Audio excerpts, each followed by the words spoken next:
It didn't take long to reach the disused warehouse. The night had settled, along with the silence that came with it. The air was cool, and as I pushed open the warehouse door, the smell of fish hit me. Careful to seal the door behind me, I slid quietly into the darkness and took my seat on an old wooden chair. Opposite me is my sleeping patient, his head propped up only by his shoulder, his eyelids fluttering slightly. It was time. I slapped him awake. He woke in a shot and struggled to make a sound through the gag. "Hush," I say, making gestures for him to calm down. Doesn't seem to work. His head was shooting back and forth before falling onto my less than appealing features. He soon stopped struggling. I asked, "Do you know who I am?" He nods slowly.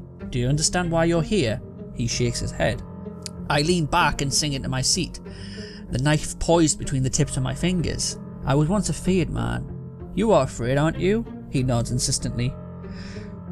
"You're just trying to appease my goodwill." As I was saying, my victims no longer scream in fear at the sight of me. No, they wanted to join me. They beg, and they beg, and they beg! I jump to my feet, towering over the fool as he shrivels up.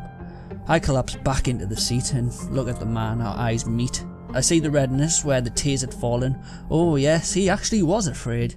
Simply due to the fact that old Jeff didn't capture his victims. The old Jeff was sloppy and lacked any kind of discipline.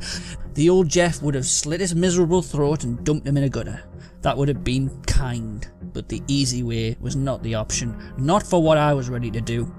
I need a face. I need your face. I see he's shaking. He realises what I will do. He's trying to struggle out of his seat, but only succeeds in falling onto the cold hard concrete. I crouch near him. "Don't struggle, you'll only feel it more." I see the tears dripping off his cheeks. I sigh and carefully slide the syringe into his neck. "Just go to sleep." The removal of the face was a complex procedure and took a lot longer than I had imagined. I cut and sliced carefully to avoid any tear or ripping. Fortunately, I had stored some tools here earlier. It made my life easier. The face peeled away, revealing the visceral muscle that had made up the face. I saw no response or flinching. He must not have survived. A shame, but I chose him deliberately. He was a wannabe killer. He talked a lot, but failed to deliver on those promises. A killer who doesn't kill? Utter madness. The next stage took even longer. Fitting the face onto my own, it stung and felt alien on my rough, taut skin. It was a mask that would allow me to begin again. When the skin finally set, I reached to feel its smoothness. It was so tender and soft, I took it in, remembering who I had been and who I was now. I wanted to find a mirror, but I could not enjoy this newfound freedom yet. I stared at the corpse on the blood-ridden table. I was about to grab and dispose of him when his hand grasped mine.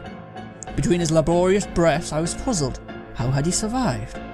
What is it? Nothing but heavy breaths. He gestures for me to lean closer. I place my ear close to his mouth.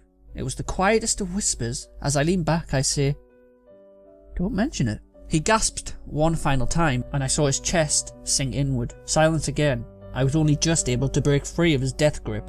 I carefully dragged him into the alley nearby and dumped him in the dumpster, burying him beneath the bin bags. I disposed of my tools also by throwing them into the river that was around the back of the warehouse. I finally removed the sticky rubber gloves I wore during the procedure and watched them be eaten by the river. The breeze was picking up as the water sloshed along the wall. I saw it then, my reflection. For the first time in a long time I smiled, a real smile.